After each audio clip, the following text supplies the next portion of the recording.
ক্রেতা কম বগুড়ার স্থানীয় বাজারগুলোতে, তাই পাইকারি বাজার মহাস্থান হাটে আলু নিয়ে আসছেন চাষিরা।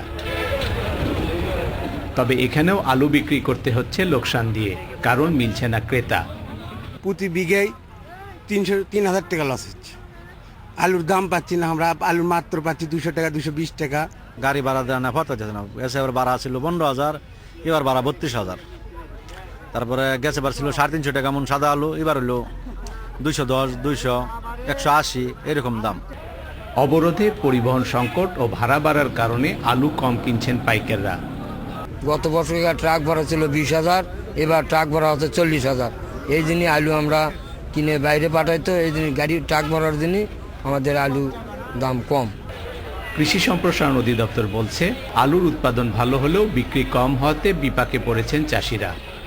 এবছর আবহাওয়া অনুকূল থাকায় এবং সার বা অন্যান্য জিনিস কৃষকরা হাতের নাগালে পাওয়ায় এবছর কিন্তু আলুর উৎপাদন বেশি হয়েছে। যেহেতু উৎপাদন বেশি হয়েছে, খরচও কিন্তু তাদের আনুপাতিকভাবে কম হয়েছে। বাজারে আলুর দাম কম থাকায় অনেক কৃষকই এখনো আগাম জাতের আলু তোলেননি ক্ষেত থেকে। এরই মধ্যে আবার উচ্চ ফলনশীল জাতের আলু তোলার সময় চলে এসেছে।